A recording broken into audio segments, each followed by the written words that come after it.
ನಳ್ಳಿ ರಾಗಕ್ಕೆ ನರಿ ತಲೆ ದೂಗ್ದಂಗೆ ನೀನ್ಯಾಕೋ ತಲೆ ತೂಗ್ತಾ ಇದೀಯ? ದಣಿ ನಿಮ್ ತಾವ ಈಟ್ ವರ್ಷದಿಂದ ನಿಯತ್ತ ಕೆಲಸ ಮಾಡ್ಕೊಂಬತ್ತಾವ್ನಿ. ನೀವು ಆಡೋ ಮಾತುಗಳು ಕೆಲವೆಲ್ಲ ಒಳಕ್ ಹೋಗಕ್ಕೆ ಇಲ್ಲ. ಆದ್ರೆ ನೀವು ಮಾತಾಡದೆ ಮಾಡೋ ಕೆಲಸ ನೀಟಾಗಿ ಗೊತ್ತಾಯ್ತಿದೆ ನೋಡಿ. ನಾಣ್ಯ ಇದ್ದವನೇ ನಾಯಕ, ನಾದ ಇದ್ದವನೇ ಗಾಯಕ. ನಾಯಕನಿಗೆ ನಾದನು ಗೊತ್ತಿದ್ರೆ ಹಾಡ್ಕೊಂಡೇ ಗೆದ್ದುಬಿಡ್ಬೋದು ಅಲ್ವೇದ? ಆದ್ರೆ ನೀವು ಹಾಡ್ಕೊಂಡಲ್ಲ, ಆಡ್ಕೊಂಡೇ ಗೆದ್ದು ಬಿಟ್ರಿದಣಿ. ಅಲ್ಲಿ ನೋಡಿ, ಅಲ್ಲಿ ನಿಮ್ ಮುಂದೆ ಸೋತು ತಲೆ ಬಾಗ್ದವ್ರೆಲ್ಲ ಸಾಲಾಗಿ ಬತ್ತವ್ರೆ.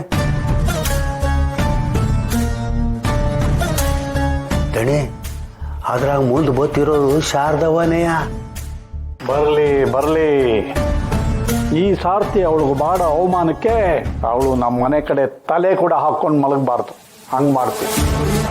ಆದ್ರೆ ಛತ್ರಿ, ಅವ್ರಿಗೆಲ್ಲ ತಾವು ಸೋತಿದೀವಿ ಅಂತಲೇ ಗೊತ್ತಿಲ್ಲ ಕಣೋ. ಊದಣಿ ದಿಟ ಎಲ್ಲಾರು ದೋಣ್ಗಳು ದೇವ್ರ ಪೂಜೆ ಮಾಡಿಸಿ ದೇವ್ರ ಪ್ರಸಾದವ ಕೊಡಿಸ್ತೀರಾ ಅನ್ಕೊಂಡು ಬರ್ತಾವ್ರೆ. ಆದ್ರೆ ಅವ್ರಿಗೆ ಗೊತ್ತಿಲ್ಲ ನೀವು ಮಾಡ್ಸಿರೋ ಓಮದ ಬೆಂಕಿನಾಗೆ ಅವರೆಲ್ಲ ಸುಟ್ಟು ಹೋಯ್ತಾರೆ ಅಂತ. ಛತ್ರಿ, ನಾಡಿ ನಿಂತ ಮೇಲೆ ಕಾಡು ಪಾಲಂತೆ ಕಣೋ. ಈ ವೀರಭದ್ರನ ಎದುರಾಕೊಂಡ್ರೆ ನಾಡು ನಿಲ್ಲಿಸ್ತಾನೆ, ಕಾಡು ನಿಲ್ಲಿಸ್ತಾನೆ. ಅಲ್ಲ ಗಣಿ, ಜನ ಕಾಡು ಉಳಿಸಿ ನಾಡು ಬೆಳೆಸಿ ಅಂತಾರೆ. ಆದ್ರೆ ನೀವು ಕಾಡು ಉಳಿಸ್ತೀನಿ ಅಂತೀರ, ನಾಡು ಉಳಿಸ್ತೀನಿ ಅಂತೀರ. ಹಿಂಗಾದ್ರೆ ಬದುಕೋದು ಹೆಂಗೆ?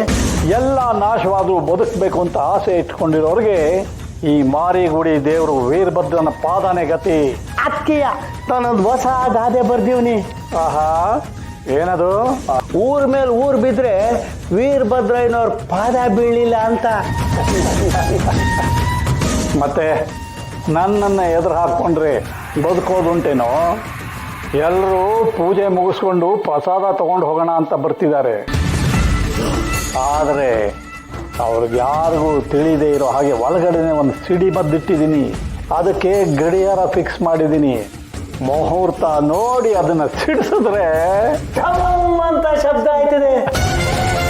ಆ ಶಬ್ದ ಗದ್ಲ ಆಯ್ತದೆ. ದಣಿ, ಆದ್ರೆ ನಂಗೊಂದು ಸಣ್ಣ ಅನುಮಾನ. ನೀವು ರತ್ನವನ್ಗೆ ಕೊಡ್ಬಾರ್ದಿರೋ ಕಷ್ಟ ಕೊಟ್ಟಿದ್ದೀರ.